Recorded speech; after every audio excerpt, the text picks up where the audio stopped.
আমি আমার স্বামীর দ্বিতীয় স্ত্রী। একটা দুর্ঘটনার কবলে পড়ে আমার স্বামী আমাকে বিয়ে করে। আমার স্বামী একজন বড় ব্যবসায়ী। ব্যবসায়ের কাজে গিয়েছিল আমাদের গ্রামে।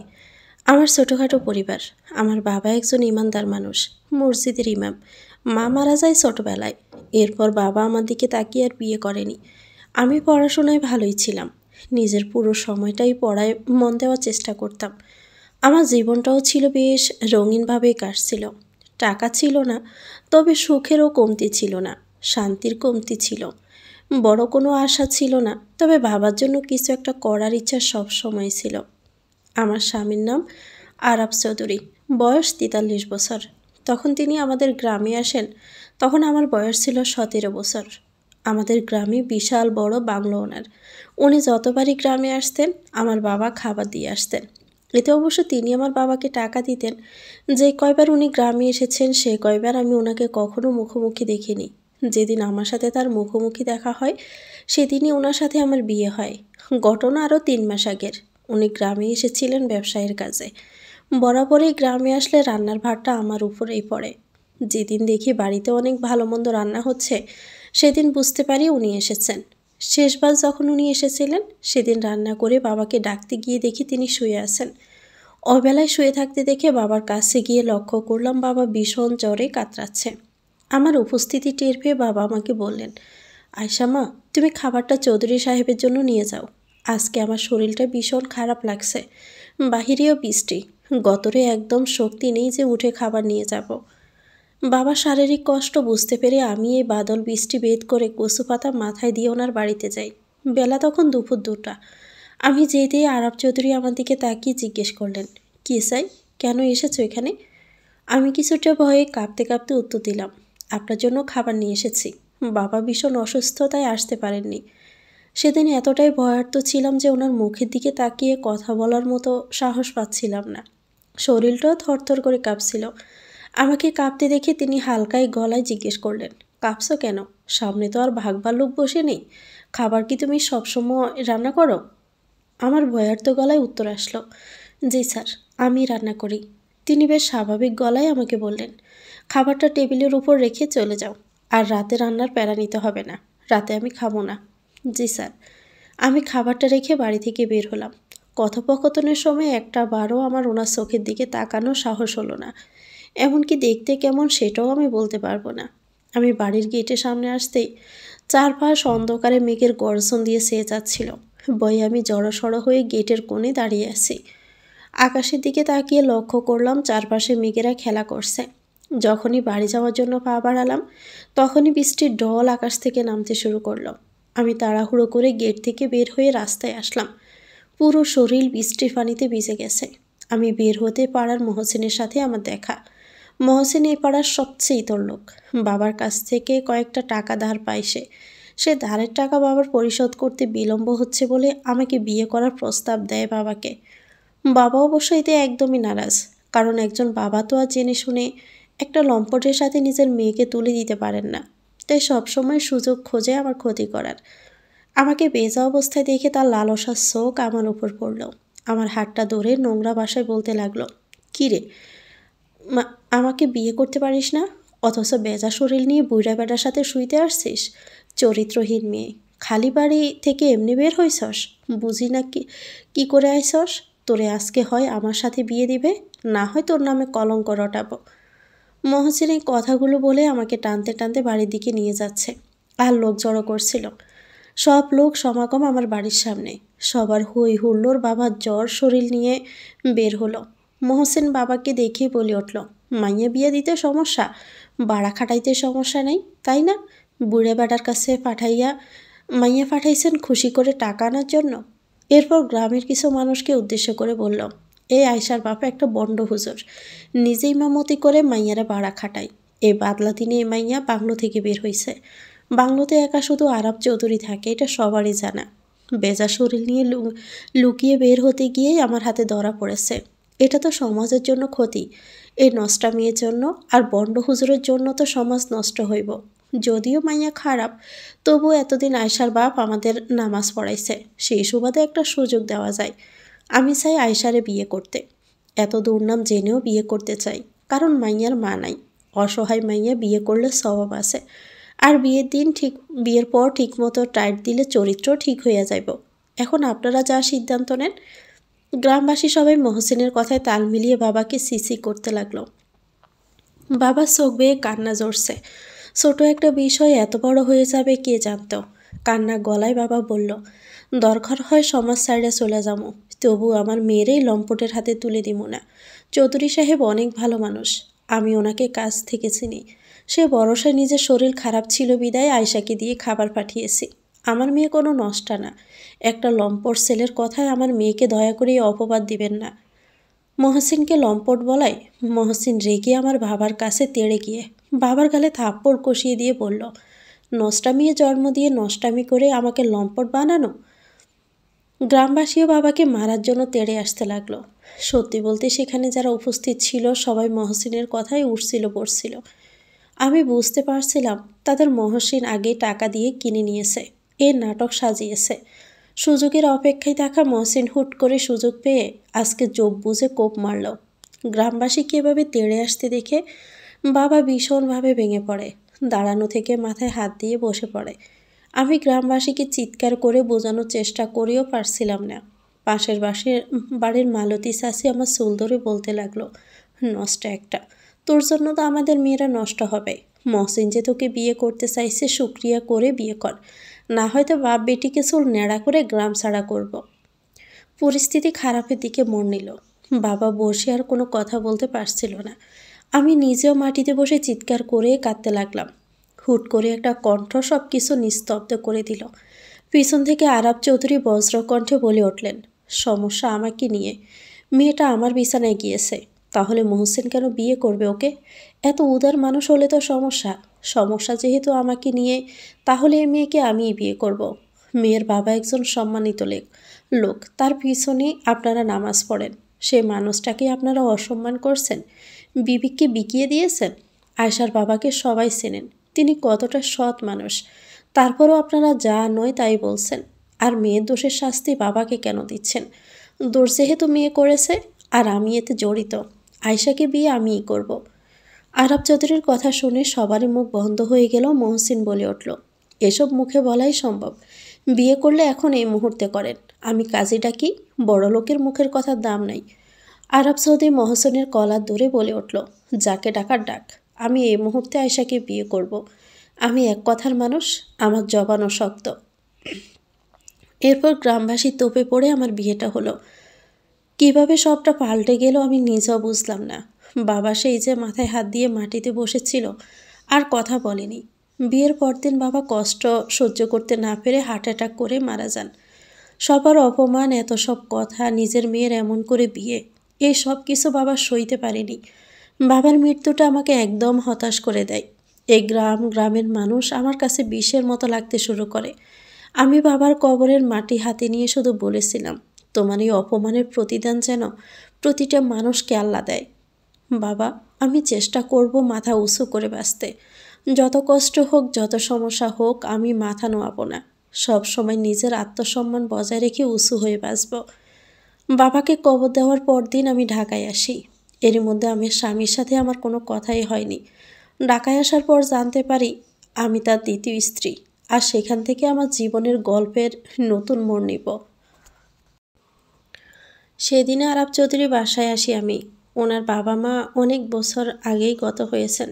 এ বাড়িতে 2-4টে কাজের লোক ছাড়া কাউকে চোখে পড়ল না। বিশাল বড় রাজপ্রাসাদের মতো বাড়ি আমি এই প্রথমবার দেখেছি। আমার কাছে এটা বাড়ি নয়, মনে হচ্ছে কোনো রূপকথার রাজ্য। সাজানো গোছানো পরিচ্ছন্ন, শীতল একটা আমেজ চারপাশে। তীব্র গরমের কষ্ট নেই, আবার তীব্র শীতেরও মলিনতা নেই। যা আছে তা কেবল বসন্তের ছোঁয়া। মনে হচ্ছে চারপাশে বসন্ত বইছে। উনি আমাকে ড্রয়িং রুমে বসতে বললেন। আমি সোফার এক কোণে বসলে তিনি আমার দিকে তাকিয়ে বললেন, দেখো আয়শা, তুমি আমার থেকে 25 বছরের ছোট। সময় মতো আমার সন্তান হলে তোমার মতোই বয়স হতো। হঠাৎ দিয়ে আসা দুর্ঘটনায় পড়ে তোমাকে বিয়ে করা হলো। তবে এই বিয়েটা তোমার জীবনে শান্তি আনবে না। বয়সের এই ব্যবধান তোমার জীবনকে নরকে নিয়ে যাবে। তুমি ভীষণ ভালো মিষ্টি একটা মেয়ে। আমার মতো বয়স্ক একটা ছেলের বউ হওয়ার দুর্ভাগ্য তোমার হলেও সেটা তুমি কাটিয়ে উঠবে আশা করি। আরব চৌধুরীর মোলায়েম কণ্ঠের ধ্বনি শুনি আমি ওনার দিকে এই প্রথমবার চোখ তুলে তাকালাম। বয়স 43 হলেও ওনাকে দেখতে তেমন বয়স্ক লাগে না। মনে হয় এখনও তিনি বেশ জোয়ান। হয়তো টাকার আলতো আপ্যায়নে বুড়ো ভাবটা ওনার মুখে প্রকাশ পাচ্ছে না। গাল ভর্তি দাড়ি, চুল এবং দাড়িতে পাক ধরলেও সেটা মানানসই লাগছে। মাথায় তালু পাকা না, বরং তুলনামূলক চুল কম। ওনাকে আমার কাছে তেমন খারাপ লাগছে না। হয়তো আল্লাহর রহমত নাজিল হয়েছে বলেই এত বড় বয়স্ক একটা মানুষকে মনে হচ্ছে আমার জন্যই গড়া। তার প্রতি আমার মহব্বত কাজ করছে, তাকে আমার ভালো লাগছে। বিয়ের বাঁধনে বরকত এবং রহমত আছে বলেই তার প্রতি আমার তীব্র ভালোবাসার গুঞ্জন তুলছে। কিন্তু সে ভালোবাসা পরক্ষণেই দহনে পরিণত হলো একটি কথায়, আয়শা, আমি চাই তুমি এ বাড়িতে থাকো, পড়াশোনা করো, বড় হও, বাবার আদর্শ সন্তান হও। তোমার ভরণ পোষণের দায়িত্ব আমার। সময় হলে আমি তোমাকে ডিভোর্স দিয়ে দিব। এখনও দিতে পারি, তবে সমাজ আবারও আমাদের সম্পর্ক নিয়ে বাজে কথা বলুক, এটা আমি চাই না। তুমি পড়াশোনা শেষ করো, এরপর তোমাকে ডিভোর্স দিয়ে আমি ভালো পাত্রের হাতে তুলে দিব। সে পর্যন্ত তোমাকে দেখাশোনা করার দায়িত্ব আমার। কথা দিচ্ছি, কখনো তোমার কাছে স্বামীর অধিকার চেয়ে তোমাকে ছোট করব না। আরব চৌধুরীর এই কথাগুলো শুনে আমি স্তব্ধ হতে লাগলাম।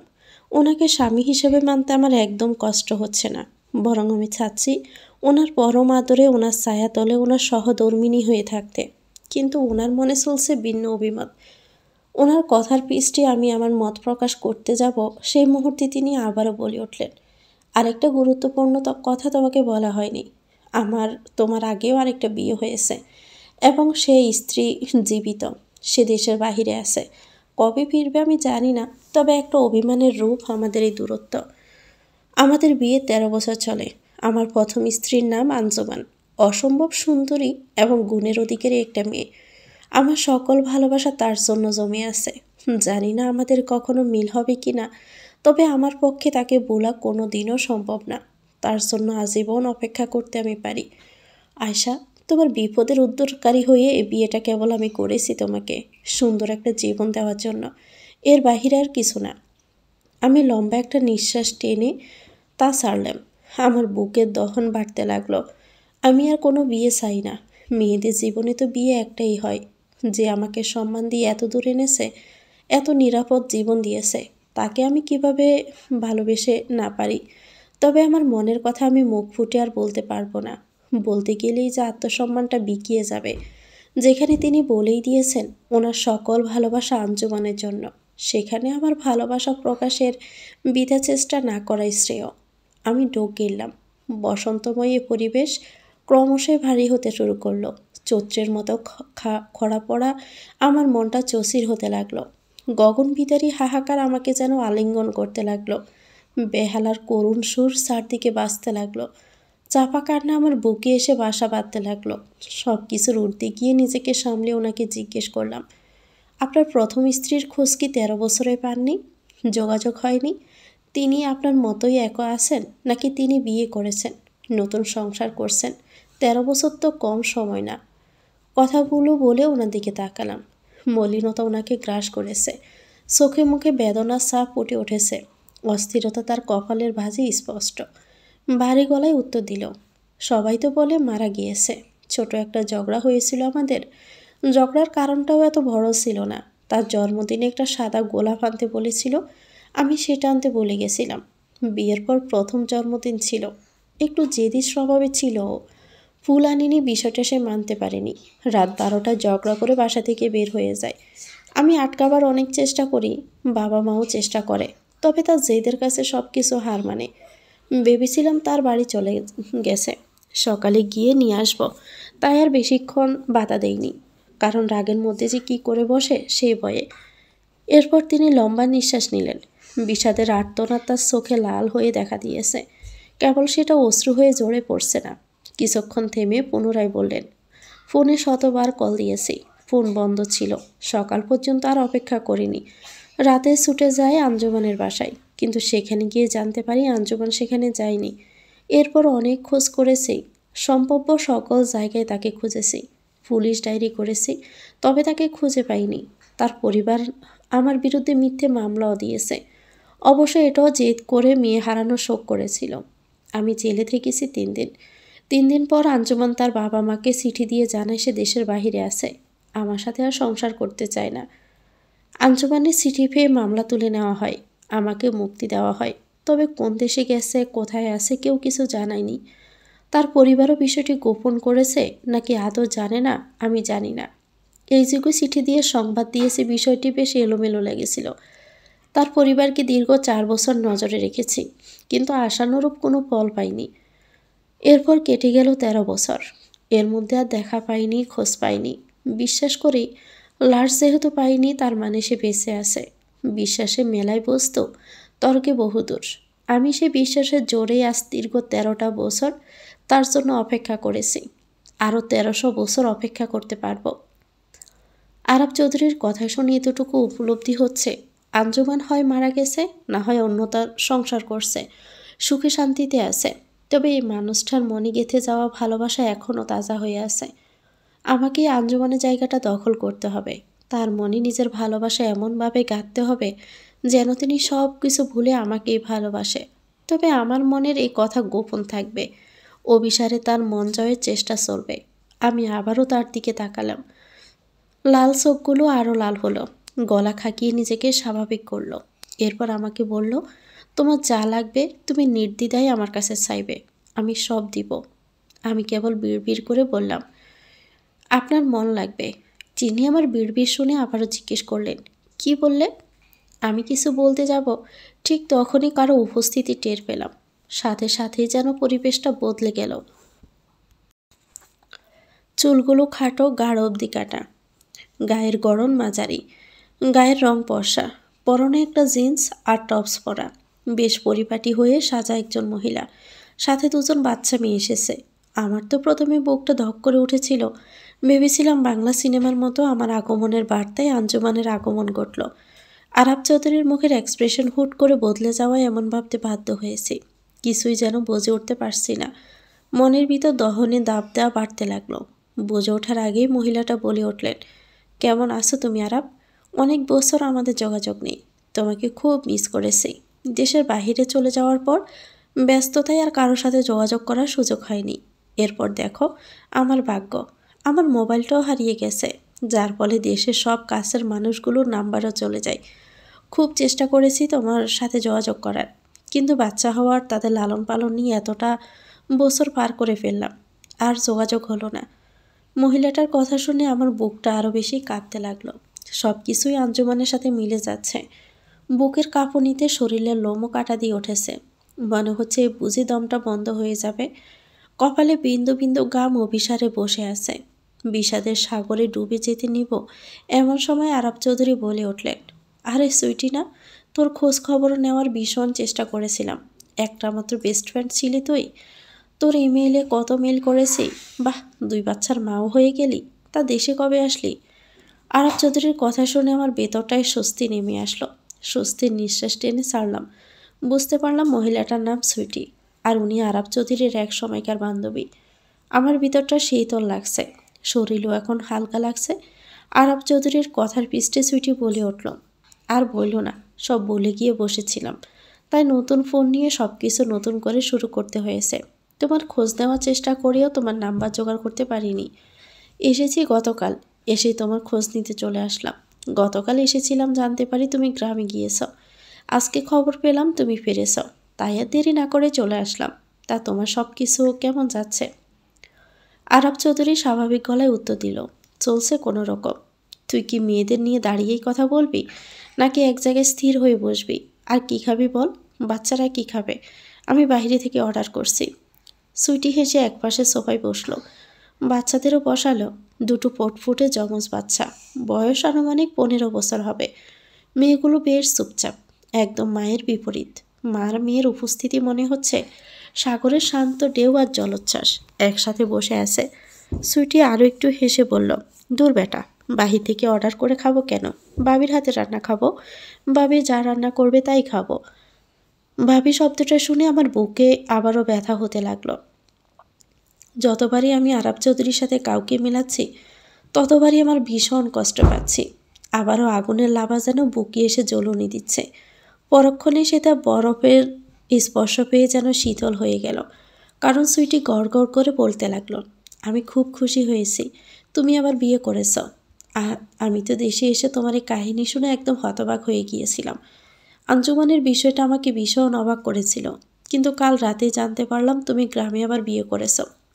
যাকে বিয়ে করেছ মন থেকে তার জন্য দোয়া। আমি চাই তুমি আবারও স্বাভাবিক জীবনে ফিরে আসো। যাই হোক, ভাবি কোথায়?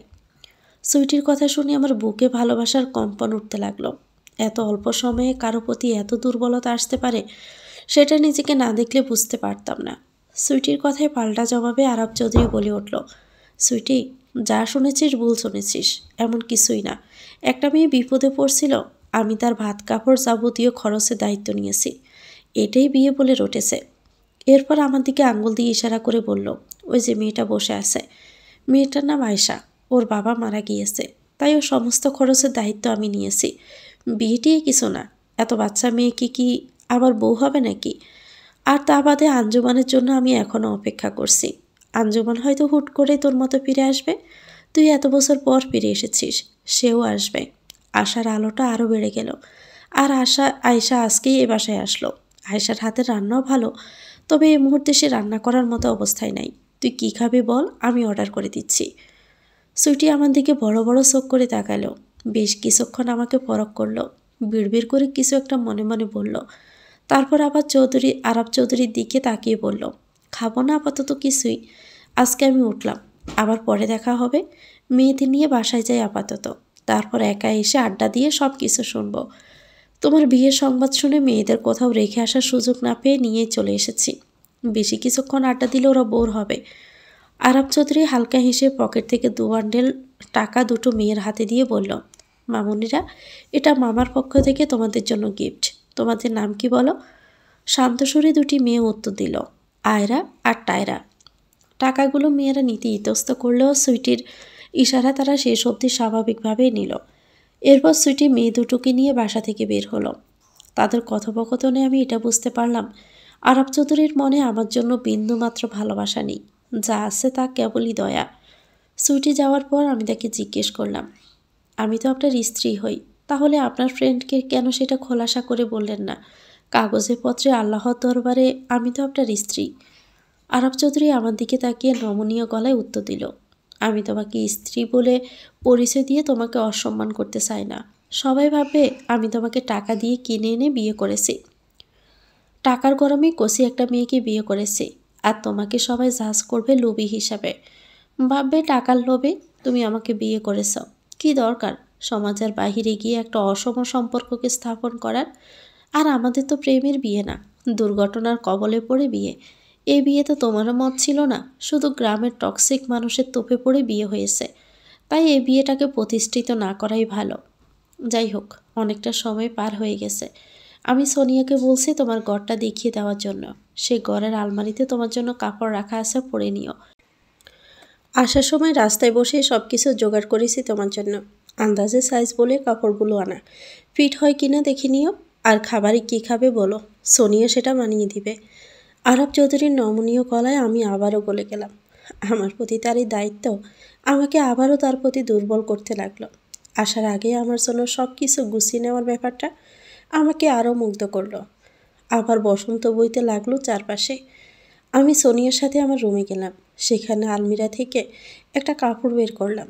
সোনিয়া আমাকে ওয়াশরুমটা দেখিয়ে দিল। তবে গ্রামের মেয়ে আধুনিক ওয়াশরুম ব্যবহারে তেমন পটু না। কিছুটা লজ্জা পাচ্ছিলাম কিভাবে এর সমাধান করব। সোনিয়াকে বলতে ভীষণ লজ্জা লাগছিল, কিন্তু মনে মনে ভাবলাম স্বামীকে তো সব বলা যায়। আমি সোনিয়াকে বললাম, আপু, একটু গিয়ে ওনাকে ডাক দেবেন? সোনিয়া হালকা গলায় উত্তর দিল, জি ম্যাডাম, বলছি। সোনিয়া চলে গেল আরবকে ডাকতে। আমি আরবকে আর এই নামে ডাকতে চাই না। এত বড় একটা মানুষকে নাম ধরে কি ডাকা যায়? আবার ওগো তাগো বলেও ডাকা যাবে না। তাই ওনার একটা সুন্দর নাম দিয়েছি, সেটা হলো সুর। উনি আমার বেহালার সুর। আমি ওয়াশরুমে গিয়ে পর্যবেক্ষণ করতে লাগলাম। এরই মধ্যে সুর এসে আমার দরজায় কড়া নেড়ে ভিতরে প্রবেশ করলো। আমি ওয়াশরুম থেকে বের হয়ে ওনাকে বললাম, আধুনিক এই ওয়াশরুমগুলো আমি কখনো ব্যবহার করিনি। গ্রামে কলে অথবা পুকুরে গোসল করেছি। আমি এই ওয়াশরুমের কিছুই বুঝতে পারছি না। যদি একটু শিখিয়ে দিতেন। সোনিয়াকেও নিজের অজ্ঞতার কথা বলতে লজ্জা পাচ্ছিলাম। আর শোনেন, আপনাকে তো নাম ধরে ডাকতে পারবো না, তাই আপনার একটা নাম দিয়েছি। আপনাকে আমি সুর বলে ডাকবো। বেহালার সুর আপনি। আমার করুণ সময়ে সুরের ছন্দ হয়ে আমার জীবনে আপনি এসেছেন, তাই এই নাম দেওয়া। আমার চঞ্চলতা দেখে সুর আমার দিকে তাকিয়ে মুচকি হাসল। তারপর ওয়াশরুমে এসে আমাকে সব কিছু সুন্দর করে বোঝাচ্ছিল। আমি তার কথা মতো একটি কল ওপেন করতে উপর থেকে পানি ঝর্ণার মতো পড়ে আমাকে আর সুরকে একসাথে ভিজিয়ে দিল। এক মাদকতা যেন আমাকে মাতাল করে তুলল। আমি মাদকতায় মাতাল হয়ে একটা ভুল করে বসলাম। আমি সুরকে জোরে জড়িয়ে ধরলাম। দুহাতের মুষ্টি দিয়ে তার পিঠে এতই জোরে ধরলাম যে নখ দুটো বসিয়ে দিয়েছি। জানি না আমার কি হলো, ছোটোবেলাকার বদ অভ্যাসটা আমাকে জেগে ধরল। আমি খুব যখন বেশি এক্সাইটেড হয়ে যাই বা রেগে যাই তখন আমার দাঁত কিরমির করে। আমি তখন কামড় দিয়ে বসি। এবারও কি মনে করে যেন সুরের বাহু ডোরে আমি জোরে কামড় দিয়ে বসলাম। আমি কামড় দিয়ে কিরমির করতে লাগলাম। সুরের কণ্ঠধ্বনিতে আমার হুঁশ ফিরল। সে অস্বস্তি নিয়ে বলতে লাগলো, কি করছো কি আয়শা? সুরের কথা শুনে নিজের ভুলটা আমি বুঝতে পারলাম। নিজের আত্মসম্মানকে এভাবে বিকিয়ে দিয়ে ভালোবাসা নামক শব্দটাকে অপমান করা উচিত হবে না। এই মুহূর্তে নিজেকে এভাবে লেলিয়ে দেওয়াটাও হবে সবচেয়ে বোকামি। তাই সুরকে কোনোভাবে বুঝতে দেওয়া যাবে না এটা আমার আবেগের বিস্তরণ। আমি নিজেকে সামলে নিয়ে হাত পা কাঁপিয়ে সুরের দিকে তাকিয়ে দাঁত জোড়া কিরমির করে ঘন ঘন দম নিয়ে নিতে লাগলাম। বুঝতে লাগালাম আমার দম নিতে ভীষণ কষ্ট হচ্ছে। আমার সারা শরীর ইচ্ছে করে মিগিরেগুদের মতো কাঁপতে লাগালাম। সুরও আমার এই অবস্থা দেখে ভয় পেয়ে গেল। সে আমাকে কোলে নিয়ে বিছানায় শোয়ালো। এরপর সোনিয়াকে ডাকতে লাগলো। সোনিয়া এসে আমার এই অবস্থায় কাঁপতে দেখে সুরকে বলল, স্যার, ম্যাডামের মনে হয় মিকি ব্যারাম আছে। মিকি রুগীরা এভাবে কাঁপে। আমাকে গ্রামে জুতার গ্রাম শুকাইতে এসব রোগীদের। আমি কি জুতা আনবো? তাহলে ম্যাডামের নাকে ধরলে ম্যাডাম ঠিক হয়ে যাবে। সোনিয়ার কথা শুনে আমি নিজেকে আস্তে আস্তে স্বাভাবিক করতে লাগলাম। এই অবস্থায় জুতার গ্রাম শোকার মতো ধৈর্য আমার হচ্ছে না। এই ছোটো ভুলের জন্য এত বড় শাস্তি নিজেকে দিতে পারবো না। এদিকে সোনিয়ার কথা শুনে সুর ধমক দিয়ে বলল, বাজে কথা বলা বন্ধ করো। এত বেশি কথা কেন বলো? চুপচাপ এসে আয়শার পাশে বসে আয়শাকে দেখো। আমি ডাক্তার আনতে গেলাম। সুরের মুখে ডাক্তার আনার কথা শুনে আমার ভিতরে আবার সত্যি সত্যি কেঁপে উঠতে লাগলো। ধরা পড়ে গেলে লজ্জায় মুখ কিভাবে দেখাবো সেটাই ভাবছি। আর সবচেয়ে বড় বিষয় হচ্ছে এরপর বড় কোনো রোগ হলেও তিনি বিশ্বাস করবেন না। একটা মিথ্যা ডাকতে কতগুলো মিথ্যার আশ্রয় নিতে হচ্ছে। ডাক্তারের থেকে তো জুতার গ্রাম শোকাই শ্রেয় মনে হচ্ছে। সুর সোনিয়াকে আমার পাশে বসিয়ে রুম থেকে বের হলো। রুম থেকে বের হতেই আমি নিজেকে স্বাভাবিক করলাম। হঠাৎ করে এভাবে আমাকে সুস্থ হতে দেখে সোনিয়া বড় বড় চোখ করে তাকালো। বিস্ময় কণ্ঠে জিজ্ঞেস করলো, আপনি ঠিক হয়ে গেছেন ম্যাডাম? এখন কি ভালো লাগছে? একটু আগেই তো খুব কষ্ট পাচ্ছিলেন। আমি সোনিয়ার দিকে তাকিয়ে মুখটাকে হালকা বাঁকিয়ে বললাম, ঠিক না হয়ে উপায় আছে? তুমি তো আমাকে জুতার গ্রাম শুকাতে চাচ্ছ। তোমার সাহেব আমাকে ডাক্তার এনে ইঞ্জেকশন দিতে চাচ্ছে। এত সব ট্র্যাজেডির কথা শুনে রোগ নিজেই ভয় পেয়ে অক্কা বুলবুল বলে পালিয়েছে। সোনিয়া আমার কথা শুনে জোরে হেসে দিল। হাসির রেশটা বেশ কিছুক্ষণ ধরে থাকলো। তারপর আবারও মুখটাকে মলিন করে ফেলল। তার এই অবস্থা দেখে মনে হচ্ছে সে ভীষণ বড় ভুল করে ফেলেছে। নিজের অপরাধের চোখ দুটোকে আমার দিকে তাক করে বলল, ম্যাডাম, আপনার কথা শুনে ভুল করে হেসে ফেলেছি। কিছু মনে করবেন না। এই বাড়িতে আসার পর হাসতেই ভুলে গেছিলাম। একটা মানুষ আমি সারাদিন কাজ করি, একা থাকি, কারোর সাথে কথা বলার সুযোগ পাই না। আর স্যার তো সবসময় গম্ভীর মুখ করে থাকেন, প্রয়োজনের বাহিরে একটা কথাও বলেন না। আজকে মনে হলো কারোর সাথে একটু মন খুলে হাসলাম। প্লিজ ম্যাডাম, আপনি রাগ করবেন না। আমি সোনিয়ার কথা শুনে তাকে অভয় দিয়ে বললাম, রাগ করিনি, তবে তুমি যদি আমার কথা মতো চলো তাহলে আমি তোমাকে স্নেহ করব, মায়া করব, শ্রদ্ধাও করব, যেহেতু বয়সে তুমি আমার বড়। আর যদি আমার কথায় বরখেলাপ করো তাহলে আমি শক্ত হব। এখন তুমি চিন্তা করো আমি কি করবে। সোনি আমার হাতটা ধরে বলল, আপনি যা বলবেন ম্যাডাম, আমি তাই শুনব। আমি হালকা হেসে তার কানে কানে ফিসফিস করে শিখিয়ে দিলাম সুর আসলে কি জবাব দিবে। এরই মধ্যে সুর ঘরে প্রবেশ করলো। তার চোখে মুখে কপালে চিন্তার বাজ, মুখটাও শুকিয়ে গেছে। ঘরে ঢুকেই আমাকে সুস্থ অবস্থায় দেখে তিনি বেশ চমকালেন। বিস্মিত চোখে তাকিয়ে আমাকে জিজ্ঞেস করলেন, তোমার শরীর ঠিক হয়ে গেছে? এত দ্রুত সুস্থ হয়ে গিয়েছ? আমি তো ভীষণ ভয় পেয়ে গেছিলাম। ফার্স্ট থেকে সোনিয়া আমার কথা মতো বলে উঠল, স্যার বলেছিলাম না ম্যাডামের মিগি ব্যারাম হয়েছিল। দেখুন সত্যি ম্যাডামের মিগি ব্যারাম হয়েছিল। আমি জুতা শুকাতেই ম্যাডাম ঠিক হয়ে গিয়েছে। সোনিয়াকে ধমক দিয়ে বলল, আজে বাজে কথা বলা বন্ধ করো তো। জ্বরে বক মরল আর সাধু বাবার কারসাজি হয়ে গেল, তাই না? এসব অদ্ভুত কথা বলবে না আর।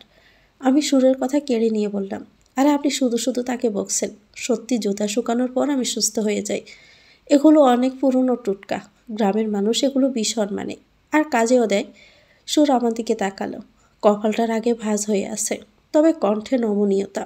আমাকে মোলায়েম গলায় বলল, তুমি তো শিক্ষিত মেয়ে, তুমি কিভাবে এরকম অবৈজ্ঞানিক কথা বলছো? পড়াশোনা করে এসব শিখতেছ?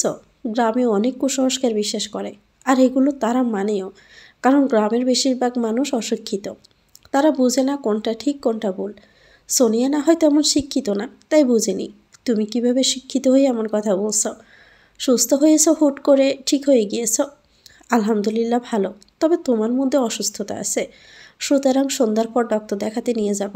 আমার সাথে যাবে। তোমার সব কিছুর দায়িত্ব আমার, আর আমি দায়িত্ব পালনে একদম অবহেলা করি না। যাও, শাওয়ার নিয়ে ফ্রেশ হয়ে কিছু খেয়ে নাও।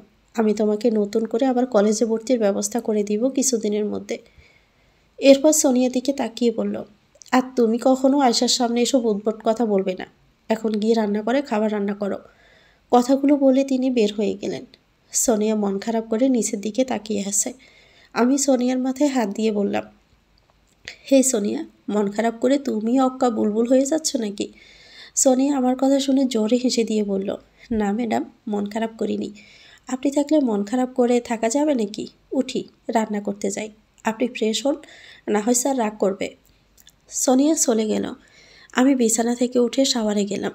চোখে শুধু সুরকে বাড়ছে। তার চোখ, নমনীয় কণ্ঠ, মোলায়েম চোখ, ঠোঁট আমার চোখ দুটো বন্ধ করলেই বেশি উঠছে। আমি নিজেকে বেশ সংযত করে গোসল শেষ করে বের হলাম। এরপর খেয়ে নিলাম কিছু। রান্নাঘর থেকে একটা ছুরি এনে বিছানার বালিশের নিচে রাখলাম। সবসময় নিজেকে শক্ত দেখাতে হবে। পুরুষ মানুষ যতই সাধু হোক, ঠিকই স্বামীর অধিকার পলাতে আসবে, আর সেটা কোনোভাবেই সহজে দেওয়া যাবে না। আমাকে যেভাবে পোড়াচ্ছে, আমিও সেভাবে পুড়িয়ে খাঁটি করে নিজেকে বিলিয়ে দিব, উজাড় করে দিব। এর আগে না। এসব ভাবতে ভাবতে আমার চোখে ঘুম এসে জেঁকে ধরল।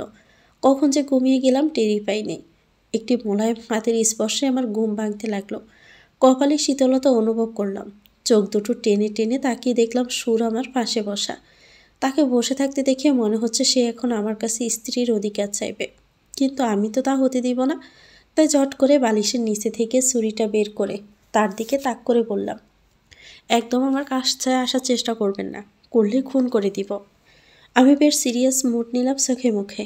আমার এই অবস্থা দেখে সুর আমার দিকে তাকিয়ে আমার হাতে ধরা ছুরিটা আমার হাতের কবজি ধরে হাত বাঁকিয়ে বলল, আমি যদি তোমাকে শুতে চাই তাহলে ছুরি কেন?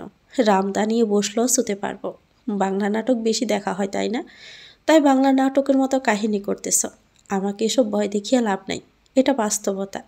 আমি যেহেতু বলেছি তোমাকে অসম্মান করব না, সেহেতু কখনো যদি তোমার প্রতি আমার পুরুষত্ব জেগেও ওঠে, আমি সেটা দমন করেই রাখবো। সুতরাং নিশ্চিন্তে থাকো। বালিশের নিচে ছুরি রাখা দরকার নাই। আমি এসেছিলাম তোমাকে দেখতে। অনেকক্ষণ ডাকার পরও তুমি উঠছিলে না, তাই কপাল ধরে কেবল দেখছিলাম তুমি ঠিক আছো কি না। যাই হোক, তৈরি হয়ে নাও, ডক্টরের কাছে নিয়ে যাব। আমি ডোক গিললাম। এরপর হালকাভাবে কেবল মাথা নাড়ালাম। সুর বের হয়ে গেল। আমি মাথা আশ্রিয়ে একটু পরিপাটি হয়ে নিলাম। এমন সময় আয়নায় দাঁড়িয়ে বাবার কথা ভীষণ মনে পড়তে লাগলো। আমার দহনও বাড়তে লাগলো। তবুও নিজেকে সামলে নিয়ে কাপড় পরে সুরের সামনে গেলাম। কিন্তু এখানে এসেও যে এত বড় অঘটনের সম্মুখীন হব কে জানত। সুর আমার দিকে অদ্ভুতভাবে তাকিয়ে বলল, তুমি কি এভাবে যাবে? আমি কপালটা কুঁচকে উত্তর দিলাম, কেন? এভাবে গেলে কি সমস্যা? ভালো লাগছে না আমাকে? ড্রেস তো আপনিই কিনে দিয়েছেন, ফিটও হয়েছে, আর আমি তো একটু ঢিলে জামা পরতে পছন্দ করি। নিজের কেনা ড্রেস এখন নিজেই পছন্দ করছেন না? তিনি কিছুটা রাগে গলায় জবাব দিলেন, এত বাজে বকো কেন তুমি? আমি তোমার ড্রেস ফিট নিয়ে কিছু বলেছি নাকি? তুমি কি এভাবে সালোয়ার উল্টো করে পরে বের হবে? তুমি সালোয়ার উল্টে পরে আসো, আর পায়ে দুরকম জুতা পরে আসো। ওনার কথা শুনে আমি আমার পায়ের দিকে তাকিয়ে লজ্জায় নুয়ে পড়লাম। অসম্ভব অস্বস্তি আমাকে ঘিরে ধরল। শরীর কাঁপতে লাগলো, সেই সাথে নিজের উপর রাগও উঠে গেছে। যতই আমি নিজেকে স্বাভাবিক আর শান্ত রাখার চেষ্টা করছি, ততই আমি আবেগে নুয়ে একের পর এক ভুল করে নিজেকে হ্যাংলা বানাচ্ছি। চোখ টলমল করছে আমার। নিজেকে সামলে উত্তর দিলাম, শরীর খারাপ লাগছিল তো, তাই কিভাবে কাপড় পরেছি খেয়াল নেই। আমি এখনই কাপড় ঠিক করে বের হচ্ছি, আপনি 5 মিনিট অপেক্ষা করেন। এরপর ঘরে এসে পুনরায় কাপড় পরিবর্তন করে ওনার সাথে বের হলাম। বাসা থেকে বের হয়ে গাড়ির সামনে দাঁড়িয়ে রইলাম। ড্রাইভার এসে গাড়ির দরজা খুলে দিল। পিছনের দরজাও খুললো, আবার সামনের দরজাও। আমি কোথায় গিয়ে বসবো বেশ দ্বিধায় পড়ে গেলাম। এমন সময় ভালোবাসার নির্মল হাওয়ার মতো কানে ভেসে আসলো কণ্ঠধ্বনি, আয়শা, সামনের সিটে বসো। এরপর ড্রাইভারের দিকে তাকিয়ে সুর আবারও বলল, তোমাকে ড্রাইভ করতে হবে না, আমি নিজেই ড্রাইভ করব। ওনার এই কথা শুনে আমার বুকের ভিতরের স্পন্দন দ্রুত গতিতে বাড়তে লাগলো। শরীরের হালকা কাঁপুনি দিল। আমি বেশ কয়েকটা লম্বা নিঃশ্বাস ছেড়ে গাড়িতে উঠলাম। পাশেই উনি বসে গাড়ি চালাচ্ছে, আমি চুপ করে বসে আছি। উনি কথা শুরু করলেন, আয়শা, তোমাকে নিয়ে কোথায় যাচ্ছি তুমি জানো? আমি স্বাভাবিক গলায় উত্তর দিলাম, কেন? ডাক্তারের কাছে। তিনি পাল্টা জবাব দিয়ে বললেন, তোমাকে উকিলের কাছে নিয়ে যাচ্ছি। আমি সিদ্ধান্ত পরিবর্তন করেছি। এভাবে একটা সম্পর্কের পাতে তোমাকে আটকে রাখার অধিকার আমার নেই। উকিলের সাথে কথা বলে আমাদের ডিভোর্সের ব্যবস্থা করব। এরপর তোমাকে হোস্টেলে পাঠিয়ে দিব। তোমার চিন্তা করার কোনো কারণ নেই। আমি তোমার সকল খরচ বহন করব। পড়াশোনা করে নিজের পায়ে দাঁড়াতে যা খরচ করতে হয় আমি করব। এমনিতে তোমার আমার সাথে বয়সের ব্যবধান অনেক বেশি, তোমার আবেগও বেশি। আমি পুরুষ মানুষ। তোমার মতো সুন্দরী মেয়ে আমার আশেপাশে থাকলে আমি নিজেও নিয়ন্ত্রণ হারিয়ে ফেলতে পারি। এটা তো সিনেমা না যে এক ঘরে থাকলে আমাদের মাঝে কিছু হবে না। হয়তো কোনো দিন তাল হারিয়ে কিছু একটা করে বসলাম, তখন তো নিজেকে ক্ষমা করতে পারবো না। আঞ্জুমানের কাছেও আমি অপরাধী হয়ে যাব। তাই এই সিদ্ধান্ত নেওয়া। আশা করি তুমি এতে খুশি হবে। কথাগুলো বলে উনি থামলেন। আমি চুপ করে রইলাম। আমার শরীরটা ভীষণ কাঁপছে, নিঃশ্বাস ভারী হয়ে আসছে, মনে হচ্ছে কেউ বুকে চাপ দিয়ে ধরে আছে। তিনি আবারও বলে উঠলেন, চুপ কেন? কোনো উত্তর নেই? আমি নিজেকে স্বাভাবিক করে উত্তর দিলাম, সিদ্ধান্ত তো সব আপনিই নিয়েছেন, এখানে তো আমার বলার কিছু নেই। আপনি চেয়েছেন বিয়ে হয়েছে, আপনি চাইবেন ডিভোর্স হবে, আমি আর কি বলবো? বিয়েতে আমার মত ছিল না, তারপরেও বিয়ে হয়েছে। ডিভোর্সেও আবার আমার মত নেই, তারপরও ডিভোর্স হবে। এখানে আমার বলার কিছুই নেই। তিনি আমার কথা শুনে গাড়ি থামালেন। এরপর আমার দিকে তাকিয়ে জিজ্ঞেস করলেন, ডিভোর্সে মত নেই কেন? আমার চোখ দিয়ে ততক্ষণে পানি পড়তে লাগলো। আমি কিছুটা কান্না করে উত্তর দিলাম, বিয়েটা এমন না, আপনাকে আমি ভালোবাসি, আপনাকে ছাড়া বাঁচব না। তবে আপনার প্রতি আমি কৃতজ্ঞতা প্রকাশ করি। খারাপ সময়টাই আমাকে উদ্ধার করেছেন। না হয় মহসিনের মতো লম্পট ছেলেকে আমার বিয়ে করতে হতো। তবে বিয়ে হয়েছে নিয়তি বলে মেনে নিয়েছি। এখন বিয়ে হতে না হতে ডিভোর্স, এত দ্রুত পরপর দুটো সিদ্ধান্ত আমার জন্য কতটা ভালো হবে সেটা আমি জানি না। আজকে আমার বাবা বেঁচে থাকলে হয়তো চাইতো না আমাদের ডিভোর্স হোক। আমি না হয় অসময়ে একটা সম্পর্কতেই আবদ্ধ থাকলাম। যখন মনে হবে আমি আর পারছি না, তখন আলাদা হলাম। এখনও একটা সম্পর্কের মানে বুঝে উঠতেই পারলাম না, তাহলে সেই সম্পর্ক কি করে আমি শেষ করে দেই বলুন? আমাকে দুটো সম্পর্কের ফারাক বুঝতে দিন। আমি বিয়ে বিয়ে খেলা চাই না। আজকে বিয়ে, কালকে ডিভোর্স, এটা আমার কাছে অপমানজনকই লাগছে।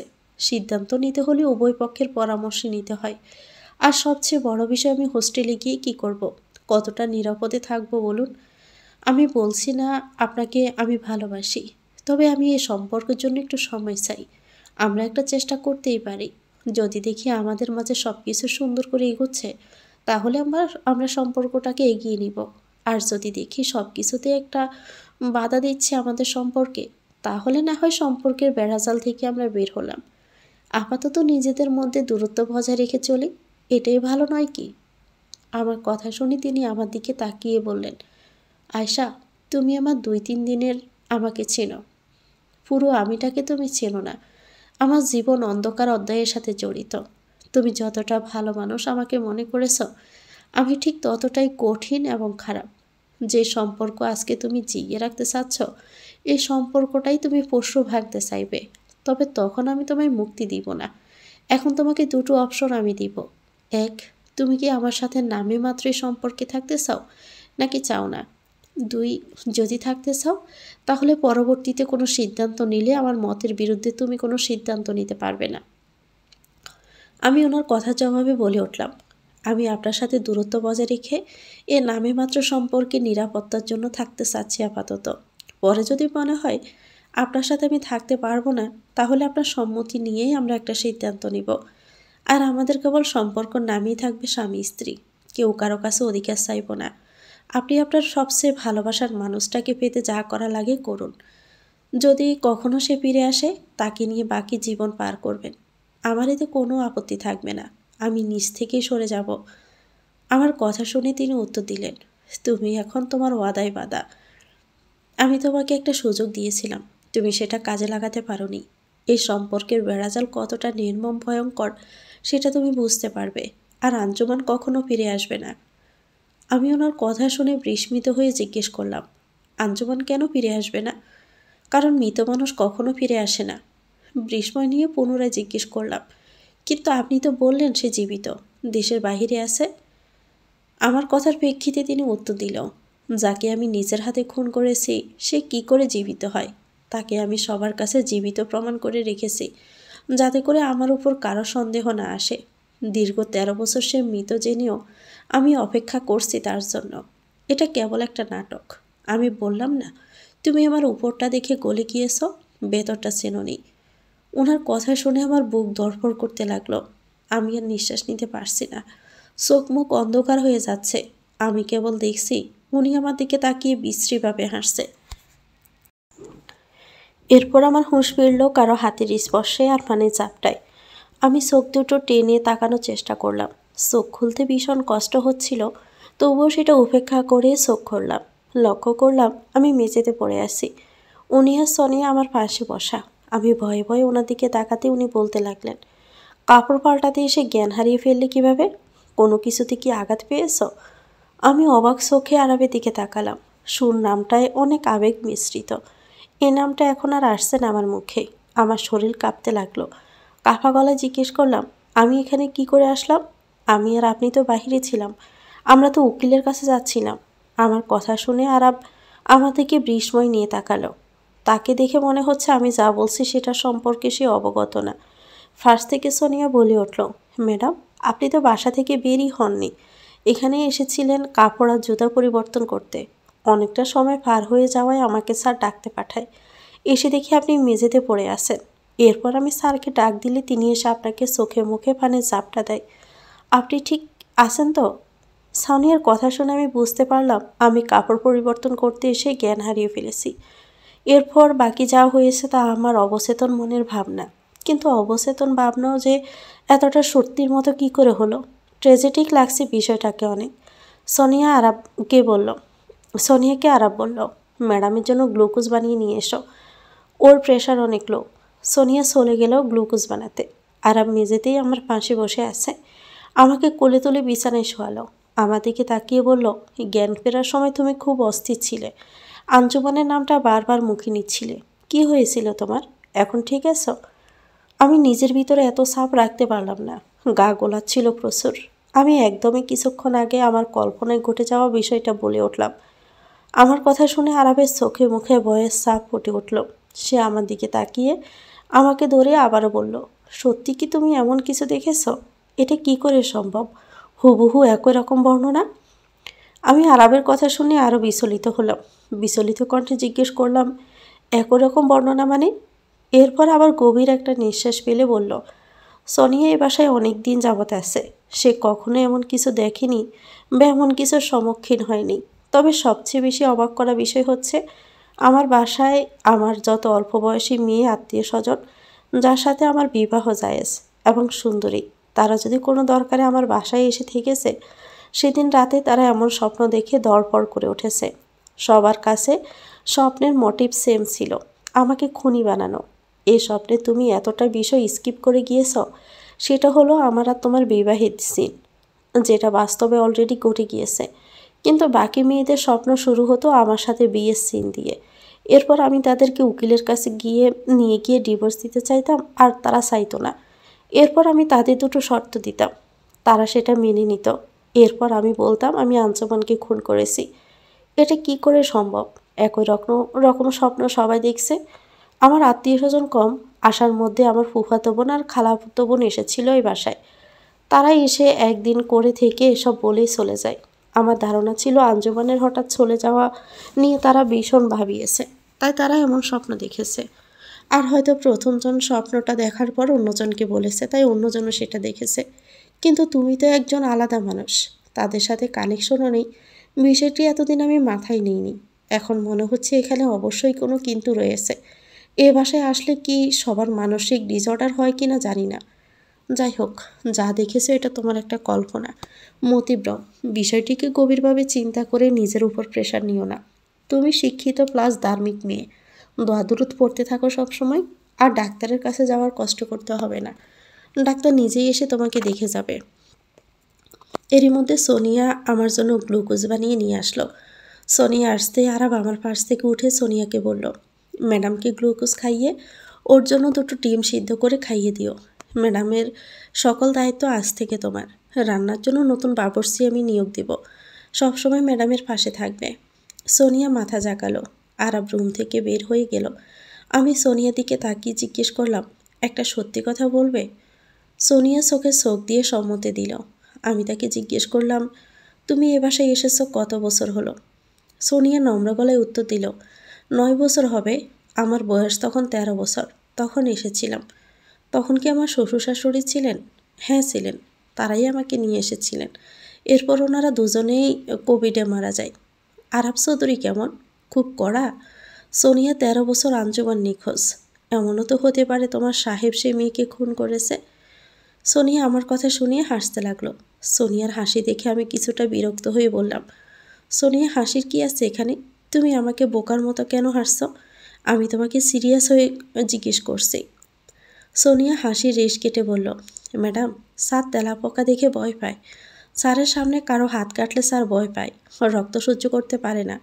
কোরবানির ঈদে স্যার গরু কোরবানি দেখতে বের হয় না, কারণ এটা তিনি নিতে পারেন না। স্যার বেশ কোমল মনের অধিকারী, আর এই কোমল মনের জন্যই এত বছর এখানে টিকতে পেরেছি। স্যারের মন মানসিকতা অনেক ভালো। আমার পুরো পরিবারের দায়িত্ব স্যার নিয়েছে। শুধু আমার না, প্রতিটা কর্মচারীকে স্যার অনেক বেশি স্নেহ করেন। এমনকি অনেক গম্ভীর এবং কথা কম বলে। তবে মনের দিক থেকে স্যার অনেক নরম, সেটা আমরা বুঝি। যে ব্যক্তি মুরগির রক্ত দেখে অস্বস্তি অনুভব করে, সে কী করে একটা মানুষ খুন করবে? ম্যাডাম, এমন মনে হওয়ার কোনো কারণ আছে? সোনিয়ার কথা শুনে আমি একটু হাঁপ ছেড়ে বাঁচলাম। বুঝতে পারলাম এটা আমার স্বপ্ন ছিল। তবে এটা স্বপ্ন হোক বা বাস্তব, এই স্বপ্ন হয়তো আল্লাহর তরফ থেকে একটা বার্তাও ছিল। কারণ কাউকে না জেনে হুট করে কোনো সিদ্ধান্ত নেওয়া ঠিক না। কারো প্রতি দুর্বলতা বাড়ানো ঠিক না। ছোট বয়স হলেও নিজের বুদ্ধি তো আছে, বুদ্ধি দিয়েই আমাকে এগোতে হবে। পরিস্থিতি মানুষকে বাধ্য করে বয়সের তুলনায় বড় সিদ্ধান্ত নিতে। যদি আঞ্জুমানকে খুনের বিষয়টা সত্যি হয়, তাহলে একদিন তা প্রকাশ পাবেই। আর যদি অলৌকিক কিছু হয়, সেটাও একটা সময় প্রকাশ পাবে। আমার কেবল এখন নিজের গোল সেট করে সামনে এগোতে হবে। প্রেম, ভালোবাসা, আবেগ দিয়ে আমার জীবনটাকে নষ্ট না করে নিজের পায়ে দাঁড়াতে হবে। আর সেই সাথে আঞ্জুমানের রহস্য উদ্ঘাটন করতে হবে। আরবের প্রতি আমার ভালোবাসা আছে, আমি তার প্রতি দুর্বল। এই দুর্বলতাকে হাতিয়ার বানাতে হবে। আমি সারাদিন আজে বাজে চিন্তা করি বলেই এমন একটা স্বপ্ন আমি দেখেছি। কিন্তু আমার আগে আরও দুজনে একই স্বপ্ন কী করে দেখলো, সেটাও ভাবার বিষয়। বিষয়টা কি সত্যি ভৌতিক, নাকি কাল্পনিক, নাকি থ্রিলিং? প্রশ্ন থেকেই যায় মনে। ভাবনায় চেত পড়ল সোনিয়ার ডাকে। সে আমাকে ডেকে বলল, ম্যাডাম, খেয়ে নিন। না হয় স্যার রাগ করবে। আমি লম্বা একটা নিঃশ্বাস ফেলে গ্লুকোজটা খেলাম। সোনিয়া আমার পাশে বসলো, আমার মাথায় হাত বুলিয়ে দিয়ে বলল, স্যার যে কাউকে বিয়ে করবে ভাবতেই পারিনি। বড় ম্যাডাম কত চেষ্টা করেছে স্যারকে বিয়ে করাতে, কিন্তু পারেনি। স্যারের ফুফাতো বোন মাইশা স্যারকে অসম্ভব ভালোবাসত। এখন পর্যন্ত তিনি বিয়ে করেননি স্যারের জন্য। প্রায় বাসায় আসে, স্যারের সাথে দেখা করে যায়। বড় স্যার ম্যাডাম অনেক চেয়েছিল মাইশা ম্যাডামের সাথে স্যারের বিয়ে দিতে, কিন্তু পারেনি। স্যার তার জীবনে 13 বছর আগেই আটকে গিয়েছে। এরপর ব্যর্থ হয়ে স্যারের খালাতো বোন টিয়ার সাথে স্যারকে বলছিল। সেক্ষেত্রেও স্যার বিয়ে করেনি, কিন্তু হুট করে এত বছর পর আপনাকে বিয়ে করলো। স্যার আপনাকে অনেক ভালোবাসে, তাই না? আমি দমটা ছেড়ে বললাম, স্যার আমাকেও ভালোবাসে না। আচ্ছা, আঞ্জুমানের পরে তোমার স্যারের জীবনে কোনো ভালোবাসা আসেনি? মানে কাউকে ভালো লাগেনি? সনি অকপটে জবাব দিল, আঞ্জুমানের পরে স্যার অবশ্য একটা মেয়েকে বিয়ের কথা বলেছিল। 7 বছর আগের ঘটনা, যখন বড় ম্যাডাম আর বড় স্যার খুব অসুস্থ। স্যার তখন টিনা নামের একটা মেয়েকে বিয়ে করতে চেয়েছিল। সব কিছু ভুলে নতুন করে শুরু করতে চেয়েছিল সব। কিন্তু ত্রিনা মেয়েটি বিয়ের দিনে পালিয়ে যায়। কেন পালিয়ে যায়, কোথায় পালিয়ে যায় তা জানা যায়নি। এরপর 3 বছর আগে মেয়েটি স্যারের সাথে দেখা করতে এসেছিল। সে তার আগের বয়ফ্রেন্ডের সাথে পালিয়ে বিয়ে করেছিল। তার হাজব্যান্ড তাকে ছেড়ে চলে যায়, তাই সাহায্যের জন্য এসেছিল। মেয়েটিকে স্যার তার কোম্পানিতে একটা জব দেয়। এখনও মেয়েটি সেখানে কাজ করছে যতদূর আমি জানি। আমি সোনিয়ার কথা শুনে অনেক কিছু রিলেট করতে পারলাম, কিছু রহস্য উন্মোচন করতে পারলাম। মতিপ্রম ভেবে ঘটে যাওয়া কিছুক্ষণ আগে রহস্য ভেদ করতে পারলাম। আমি বিছানা ছেড়ে উঠলাম। সোনিয়া আমাকে উঠতে দেখে বলল, কোথায় যাচ্ছেন ম্যাডাম? আমি বেশ বলিষ্ঠ গলায় বললাম, তোমার স্যারের রুমে। সোনিয়া বেশ নমনীয় গলায় আমাকে বাধা দিয়ে বলল, স্যার এই সময়টাই রুমে প্রবেশ করতে সবাইকে মানা করে। কিন্তু আমি নাছরবান্দা সেটা মানলাম না। বালিশের নিচে থেকে ছুরিটা হাতে নিয়ে তা কোমরে লুকিয়ে নিলাম। এরপর দরজা নক না করে রুমে ঢুকে চমকে গেলাম। আরব চৌধুরীকে দেখে মনে হচ্ছে ধ্যানে বসেছে। পুরো ঘরটায় অনেকগুলো ইংলিশ বই। আমি কিছু বইয়ে চোখ বুলিয়ে বুঝতে পারলাম এগুলো হিপনোটাইজ করার বই। আমি বুঝতে পারছিলাম না তিনি কেনই বইগুলো সংগ্রহ করেছেন। আমি কেনই বা তিনি এভাবে ধ্যান করে বসে আছেন। বিস্ময় আমার কাটছেই না। আমি নিজেকে সামলাতে পারলাম না। এত সব প্রশ্নের বেড়াজাল থেকে আমাকে উন্মাদ করে ফেলল। বেশ জোর গলায় বললাম, আপনি নিজেকে খুব চালাক মনে করেন। আসলে আপনি ভীষণ বোকা। আপনি আঞ্জুমানকে খুন করেছেন, এখন নাটক সাজাচ্ছেন। আমি জানি একটু আগে যা হয়েছে সেটা সত্য। আপনি সোনিয়া এবং আমাকে হিপনোটাইজ করেছেন। একটু আগে যে আমরা বের হয়েছিলাম সেটা ভুলিয়ে দিয়েছেন। এজন্যই আপনার ঘরে এত হিপনোটাইজ বিদ্যা শেখার বই। আপনি যত যাই করুন, আমি তো প্রমাণ করেই ছাড়ব আপনি খুনি। আমার কথা শুনে আরব চৌধুরী আমার দিকে তাকালেন। মৃদু গলায় বললেন, গলা উঁচিয়ে কথা না বলে শান্ত হয়ে মনে যা আছে বলো। ছোট মানুষ ছোট মানুষের মতো আচরণ করো। ভুলে যেও না আমি তোমার বয়সে বড়, সুতরাং বড়দের সাথে কিভাবে কথা বলতে হয় সেটা নিশ্চয়ই তোমার বাবা শিখিয়েছে। আমি ওনার কথা শুনে আরও বেশি রেগে গেলাম। রেগে উত্তর দিলাম, আমার বাবা অনেক কিছুই শিখিয়েছে। বড়রা সম্মান নষ্ট করলে তার সাথে কিভাবে কথা বলতে হয় সেটাও শিখিয়েছে। নিজেকে অনেক বেশি দ্রুত মনে করেন আপনি। নিজের স্ত্রীকে খুন করতে বুক কাঁপলো না, আবার 13 বছর তার জন্যই অপেক্ষা করার নাটক করছেন। কেউ আপনাকে না চিনলে আমি ঠিকই আপনাকে চিনে ফেলেছি। আমার কথা শুনে তিনি এবারও শান্ত গলায় বললেন, আয়শা, সীমা অতিক্রম করো না। সীমা অতিক্রম করলে আমি নিজেকে ঠান্ডা রাখতে পারবো না। আমি ওনার কথায় আরও রেগে গেলাম। রেগে গিয়ে কোমরের কাছ থেকে লুকানো ছুরিটা বের করে বললাম, কি করবেন? মেরে ফেলবেন তো? নিন, আমাকেও মেরে ফেলুন। একটা খুন করতে পারছেন, আরেকটাও পারবেন। নিন ছুরি, আমাকে খুন করে দিন। এত আতঙ্ক নিয়ে আমি বাঁচতে পারবো না। আমার অসহায়ত্বের সুযোগ নিচ্ছেন আপনি। আপনাকে আমি অনেক ভালো মানুষ মনে করেছিলাম, তবে আপনি এতটা জঘন্য মানুষ, আমি আপনাকে ঘৃণা করি। আমার কথা শুনে আরব চৌধুরীর চোখ মুখ লাল হয়ে গেল। তিনি হাত উঁচিয়ে আমার গালে জোরে সর কষিয়ে দিয়ে বললেন, সীমা অতিক্রম করতে বাধ্য করো না। মেয়ে মানুষের গায়ে হাত তোলাকে আমি কাপুরুষত্ব মনে করি। তুমি দয়া করে আমাকে দিয়ে এই কাজটা করিও না। এই সরটা কেবল তোমার ভুলটা ধরিয়ে দেওয়ার জন্য দিয়েছি। গালের সরটা বেশ জোরেই লেগেছে। নিজের আত্মসম্মানে বেশ আঘাত লাগতে শুরু করলো। আমি নিজেকে সামলাতে পারলাম না। হাতে থাকা ছুরিটা নিয়ে নিজের হাতে নিজে আঘাত করে বলতে লাগলাম, আমিই আমাকে শেষ করে দিব। আমার হাত থেকে গড়গড়িয়ে রক্ত পড়ছে। আমার হাতের রক্ত দেখে আরব চৌধুরী দম ঘন ঘন নিতে লাগলো। তিনি আমার দিকে তাকিয়ে আর কোনো কথা বলতে পারছেন না। মাটিতে দফাস করে পড়ে গেলেন। আমি বুঝতে পারলাম না কি হয়েছে। সোনিয়াকে ডাকতে লাগলাম। নিজের হাতের কাটার কথা আমি ভুলেই গেলাম। আরব চৌধুরীর কাছে গিয়ে লক্ষ্য করলাম ওনার কোনো জ্ঞান নেই। আমি ভয় পেয়ে গেলাম। শরীর কাঁপতে লাগলো। সোনিয়া এসে আমাকে বলতে লাগলো, ম্যাডাম, হাসপাতালে নিয়ে যেতে হবে স্যারকে। স্যারের কোনো সাড়া শব্দ নেই, আর আপনার হাত থেকেও অনবরত রক্ত পড়ছে। দয়া করে আপনার শরীরের ওড়না দিয়ে হাতটা পেঁচিয়ে নেন, না হয় আপনিও অতিরিক্ত রঞ্জিত রক্তক্ষরণে জ্ঞান হারাবেন। সোনিয়ার কথা শেষ করতে না করতেই কলিং বেল বেজে উঠল। সোনিয়া দৌড়ে গেল দরজা খুলতে।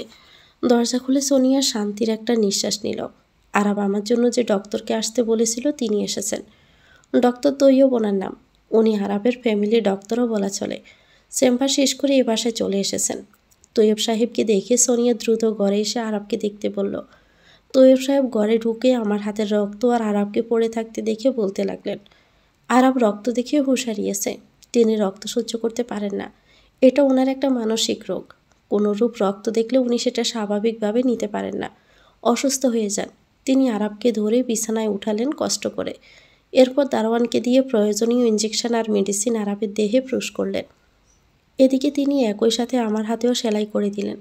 সেলাই করতে করতে তিনি বললেন, এটা কি তুমি নিজের হাতে করেছো তাই না?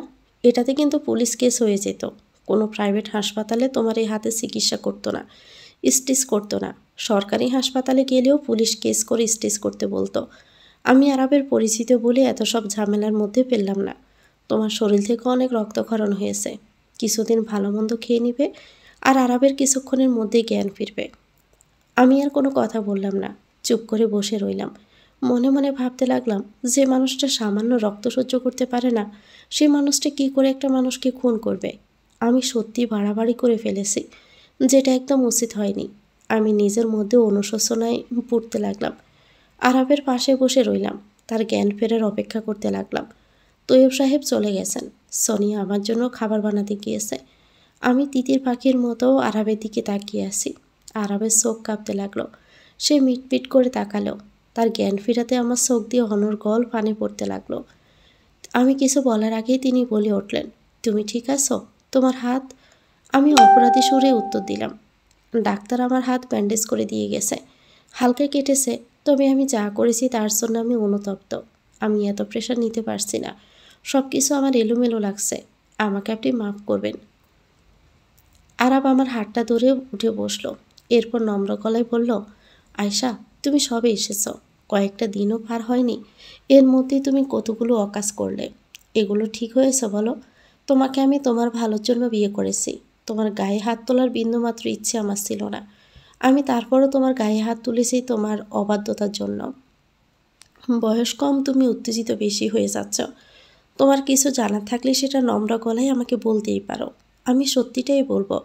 তবে তোমার জিজ্ঞেস করার ধরন ছিল রুড। এভাবে বড়দের সাথে কথা বলতে হয় না। আর বাকি রইল হিপনোটাইজের ব্যাপারটা। আমি আঞ্জুমানের জায়গা কাউকে দিতে পারবো না। আমাকে বাবা মা অনেক চেষ্টা করেছে বিয়ে দেওয়ার জন্য। যাদের জন্য চেষ্টা করেছে তারা দুজন আমার কাছের আত্মীয় ছিল। তারা এসে আমার বাসায় থেকে আমাকে রাজি করানোর চেষ্টা করেছিল। তবে আমি তাদের না করা সত্ত্বেও জোর করত। এরপর আমি নিজে এমন একজন মানুষের সাথে পরিচিত হই, তিনি হিপনোটাইজ করতে পারে। এরপর আমি এটা নিজেও রপ্ত করি। যে দুজন আমাকে বিয়ে করতে চেয়েছিল তাদের আমি নিজে হিপনোটাইজ করে এমন স্বপ্ন দেখিয়েছিলাম, যাতে করে তারা আমাকে ভয় পেয়ে বিয়েতে অমত করে, এবং সেটাই হয়েছিল। তোমাকে যখন দেখেছি আমার ব্যাপারে ইতিবাচক চিন্তা করছো, তখন আমিও তোমাকে রুমে ঢোকার সময় হিপনোটাইজ করে একই স্বপ্ন দেখাই, যার জন্য বিষয়টা তোমার কাছে সত্যি মনে হয়। আমার প্রতি তোমার সন্দেহ আসে, আর আস্তে করে আমার প্রতি নেতিবাচক ভাবো। কখনো আমার প্রতি দুর্বল হও, সেটা আমি চাই না। আমি তোমার মাঝে আমার প্রতি দুর্বলতা খুঁজে পাই, কিন্তু বিশ্বাস করো, তোমার প্রতি বিন্দুমাত্র দুর্বলতা আমার নেই। যা আছে সেটা কেবল দায়িত্ব। আমি তোমাকে বিয়ে করেছি তোমার জীবনটা বাঁচানোর জন্য, এর বাইরে আর কিছু না। নিজের জীবনটাকে সাজাও, যা লাগে তাই দিব। তবে আঞ্জুমানের জায়গাটা নেওয়ার চেষ্টা করো না। আমি না মানলেও তুমি আমার স্ত্রী। আর আমি তোমাকে এই বিষয়টা খুলে বলতাম না, তবে তুমি আজকে নিজের ক্ষতি করেছো, যেভাবে করেছো সেটা আমি একদম মেনে নিতে পারছি না। তাই তো তোমাকে সত্যিটা বলতে বাধ্য হলাম। আমি লম্বা একটা নিঃশ্বাস ছেড়ে হালকা কান্না করে বললাম, আপনি না চাইতেও আপনার প্রতি আমি দুর্বল হয়ে গেছি। হয়তো এটা আল্লাহর তরফ থেকে। আপনি আমার স্বামী। আমি একজন স্ত্রী হয়ে আপনার মুখে যদি সবসময় আঞ্জুমানের নামটাই শুনি, এটা আমার জন্য কষ্টদায়ক এবং অপমানজনক। দিন শেষে আঞ্জুমান আমার সতীনী, আর সতীনকে কোনো স্ত্রী মানতে পারে না। যাই হোক, আমি হ্যাংলা না যে জোর করে আপনার কাছে ভালোবাসা চাইব। আমি আপনার প্রতি দুর্বল, কারণ আপনি আমার স্বামী। যেদিন নিজে থেকে আমার কাছে ভালোবাসা চাইবেন, আমি ঠিক সেদিনই নিজেকে আপনার কাছে আত্মসমর্পণ করব। এর আগে না। এর মধ্যে আমাদের মধ্যে যা থাকবে সব কিছু স্বাভাবিক। আমি উঠলাম, আপনি বিশ্রাম করুন। কথাগুলো বলে চলে আসলাম রুমে। বুকের ভেতরটায় আমার ভীষণ ফুটতে লাগলো। আমি জীবনের প্রথম কাউকে ভালোবাসলাম, তবুও সেটা নিজের স্বামীকে। যে স্বামী আমার মতো অল্প বয়সী বউ পেয়ে মাথায় তুলে রাখার কথা, সে স্বামী আমাকে কেবল অবহেলা করছে। নিজের বাবা হারানোর যন্ত্রণার এইদিকে সব পেয়েও অধিকার না পাওয়ার যন্ত্রণা আমাকে কুড়ে কুড়ে খাচ্ছে। আমি নিজেকে সামলাতে পারলাম না, বেশ জোরে চিৎকার করে কাঁদতে লাগলাম। কাঁদতে কাঁদতে আমার চোখে বিশেষ কিছু অবলোকিত হলো, যেটা আমাকে আরও বেশি দ্বিধায় ফেলে দিল। কোনটা সত্যি কোনটা মিথ্যে সব কিছুর বেড়াজালে যেন আমি পড়ে গেলাম। তো ভিউয়ার্স, গল্পটির নাম হচ্ছে বেহালার সুর, লিখেছেন শারমিন আসল নিপা। এটা গল্পের প্রথম অংশ। গল্পের পরবর্তী অংশ পেতে চ্যানেলটিকে সাবস্ক্রাইব করে আমাদের সাথে থাকবেন। কমেন্ট করে জানাবেন কেমন লেগেছে। ভালো লাগলে একটি লাইক দিয়ে দিবেন। সবাই ভালো থাকবেন। আল্লাহ হাফেজ। আসসালামু আলাইকুম।